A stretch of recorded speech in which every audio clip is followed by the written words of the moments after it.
मोदी की आंख भी नम हो चुकी थी। और उसमें बाल किसी और जानवर का था। इसीलिए मैंने फिर मंजी ठोकते हुए कहा कि पाकिस्तान ने सिर्फ अपने लिए नहीं, पूरे खित्ते के लिए कुर्बानियां दी हैं। इसलिए ये सियासी मफादात के लिए दहशतगर्दी करने वाले बाज रहे हैं।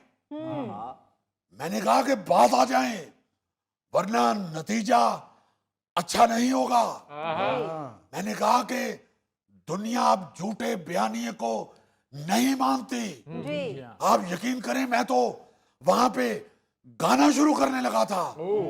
झूठ बोले कौवा काटे, काले कौवे से डरियो, मोदी तुम घर चले जाओगे अब देखते रहियो। क्या बात। क्या कहने। और आप यकीन माने, अगर ये इजलास ओपन एयर में होता तो मैंने ये गाना गा देना था, और लोगों ने फिर देखना था कि इस गाने के बाद मोदी के सर पे कब्बे इकट्ठे हो जाने थे। मियां साहब, आपने वो नुक्ता भी बहुत अच्छा दिया कि चीन जनूबी एशिया में जामे मुज़ाकरात अपनी सरबराही में कराए ताकि हम जल्द उसके समरात हासिल कर सकें। जी हाँ, जी हाँ। और अली साहब, जी, इस नुक्ते का एक और मकसद भी था कि ये भारत को बावर करवाया जाए कि पिंड दा चौधरी चीन है, भावें सारा पिंड भी रुड़ जावे तेनू चुतराहट नहीं मिल सकती। मैंने तो ये भी कहा, मैंने कहा देखें, मेरी हुकूमत पे 1 रुपए की भी करप्शन नहीं है, और इंशाल्लाह हम चीन के साथ मिलके तरक्की की मनाजिल तय करेंगे। इंशाल्लाह। सी पैक का दूसरा मरहला शुरू हो चुका है, और हम इस सी पैक में से ही डब्बा पैक खुशहाली निकालेंगे। चले मियां साहब, अब जरा मुल्की सियासत की बात कर लें। आपकी जमात ने पंजाब में होने वाले ज़िमनी इलेक्शन पाकिस्तान पीपल्स पार्टी के साथ मिलकर लड़ने का फैसला किया है, इस पर आपकी क्या राय है? देखिए अली साहब, नून लीग का मतलब ही नरम लीग है। जी, वो तो अब साबित हो चुका है कि आपकी जमात अब इतनी नरम लीग है कि हुकूमत बनाने के लिए सबके साथ शामिल हो जाती है। देखिए अली मुमताज साहब, पीपल्स पार्टी के लिए हम हमेशा से ही नरम गोशा रखते हैं, और इस इलेक्शन में जो सूरत हाल बन चुकी थी, हमें सिर्फ नरम गोशा ही नहीं, बबू गोशा रखना पड़ गया। इसलिए हम हमेशा अपने इत्तेहादियों को साथ लेके चलते हैं, और हम वहां भी साथ रखते हैं जहां उनके बगैर भी हमें कोई फर्क नहीं पड़ता। और मैं यहां आपको वाजे कर दूं, हमारा उसूल है, वो क्या कहते हैं कि जी नु जीए, एच नु एचे, और तीसरा अल्फाबेट तुसी समझ ही गए होगे। बहुत बहुत शुक्रिया मियां साहब आपका। नाज़रीन, इसके साथ ही हम लेते हैं एक ब्रेक, मिलते हैं ब्रेक के बाद। जिथे जाकर ट्रेन रुकेगी उत्थे ही लावांगे दादे होरां। मेरा ख्याल है दुआ ही करते रहते ने, या अल्लाह सानू चलते फिरते नू मौत आ जाए।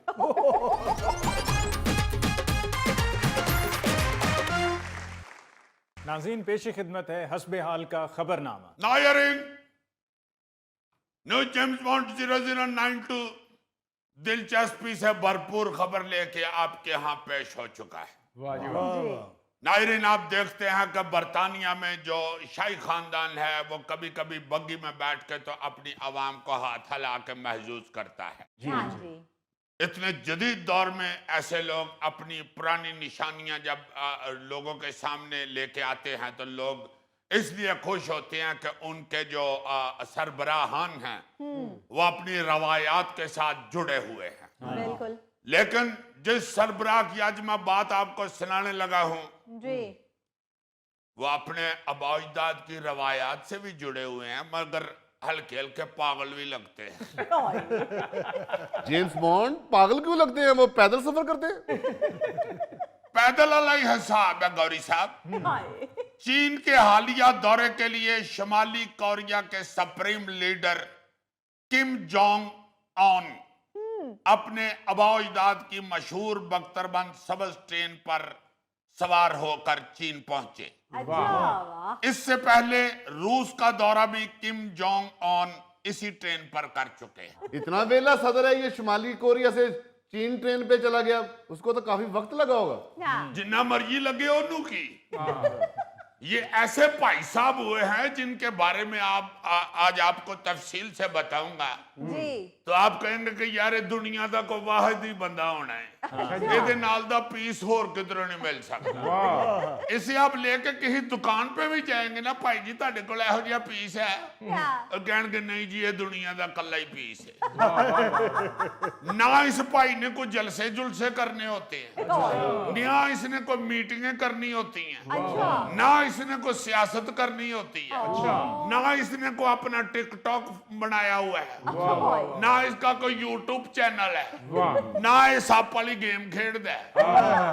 वेला बंदा है, उसी अपनी आबाओ अजदाद वाली ट्रेन पे बैठता है तो किन्ने दिन उहदे च सुता रहता है। और वो आपको मालूम है कि बख्तरबंद ट्रेन है। जी जनाब, महफूज ट्रेन, ना उस पे कोई हमला हो सकता है, ना कोई ऐसी गल, ना उहदे च दाल वाला चढ़ सकता है, ना उहदे च ठंडी बोतल वेखदी है, ना ही उहदे च कोई बंदा आके कहंदा भाई जी ऐ ते हो गया सदर, बाकी बंदे ते टिकटां चेक कराओ ना। ਉਹਦੀ ਆਪਣੀ ट्रेन है, अपनी ਉਹਦੇ ਮਈਏ ਨੇ, और ਇਹਦੇ ਅੱਬਾ ਜੀ ਵੀ ਇਸੇ ट्रेन ਚ सफर करते हैं, ਇਹਦੇ दादा जी भी इसे ट्रेन से सफर करते हैं। और आप हैरान होंगे कि इसके दादाजी फौत भी इसी ट्रेन में हुए, और जो फौत भी हुए सन तो किसी ने जंजीर नहीं सी खींची।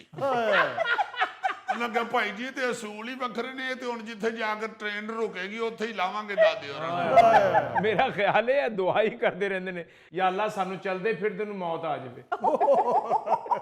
नहीं तो ये जहाज में क्यों नहीं बैठते, इनको क्या तकलीफ है?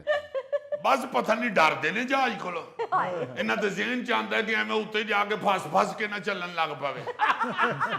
फिर किथे पायलट नू कहांगे इस तो पहले कि सारा ही रुक जावे, सानू ला दे थल्ले फटाफट। यार ये ट्रेन कोई मामूली ट्रेन नहीं है, ये बड़ी खास ट्रेन है और इसमें तमाम तर फैसिलिटीज मौजूद हैं।